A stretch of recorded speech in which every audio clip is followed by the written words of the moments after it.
एक बात अपने जीवन में हमेशा उतार कर रखिए। जब लगे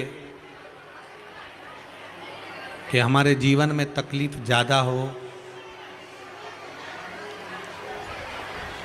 कोई काम हो ही ना रहा हो, महाराज प्रयास करा करो कि बेलपत्री की जड़ के नीचे जाकर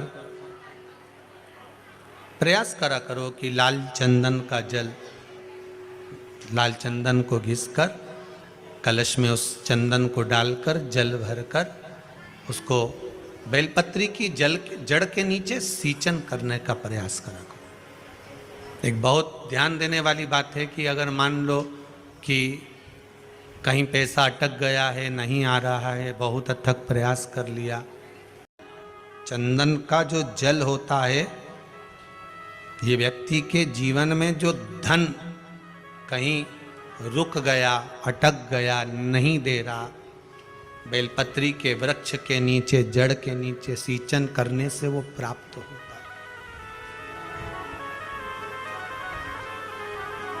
अथर्ववेद में छंदो ज्ञान उपनिषद में, दोनों में, अथर्ववेद में भी वर्णन है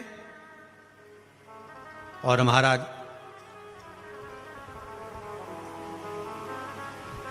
वर्णन किया गया कि पीपल के वृक्ष की जो जड़ होती है, बेलपत्री के वृक्ष की जो जड़ होती है,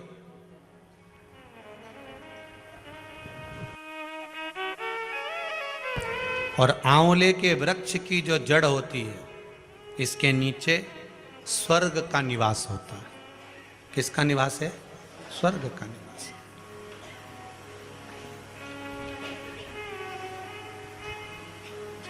अथर्ववेद में भी कहा और छंदो उपनिषद में भी वर्णन करा।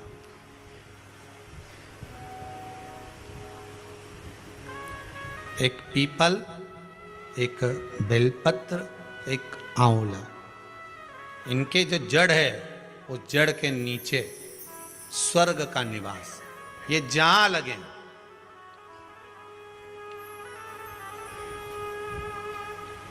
बस एक बात का ध्यान रखिए उसके लिए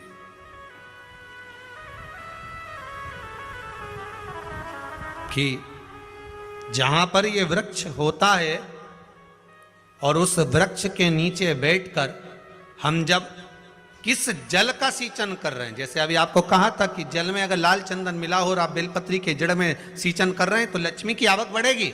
कहीं पैसा अपना अटक गया, नहीं आ रहा, आएगा।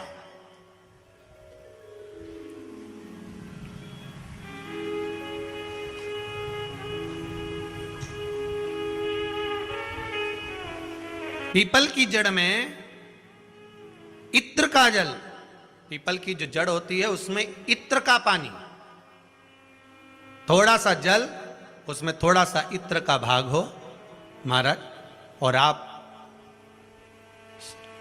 भगवान पीपल देव, पिपलेश्वर महादेव का स्मरण कर कर पीपल की जड़ में अगर जल चढ़ा रहे हैं और मान लो शरीर में कोई कष्ट हो गया है, शरीर में कोई रोग हो गया है, कोई मालूम पड़े ये हाथ 4 दिन से दुख रहा है, या 4 दिन से ये नस दब गई है, या ये कमर दब रही है, तो आप 2-4 दिन कर देखो। कलश के अंदर जल, जल में इत्र का थोड़ा सा भाग, पीपल की जड़ के नीचे आप उसका सींचन करिए पिपलेश्वर महादेव के नाम से। उस जल को थोड़ा सा भाग लेकर आ जाओ उसी में से जो चढ़ाया है, और उस स्थान पर जहां कष्ट है उसको लगाना प्रारंभ करिए। 2 दिन 3 दिन कर देखो। प्रैक्टिकल करने में क्या जाता है? सीवर वाला महाराज झूठ बोल रहा हो तो प्रैक्टिकल करने में क्या जाए, अपना करते रहो। जिन जिन ने प्रैक्टिकल करे उनका रिजल्ट यहां सामने है।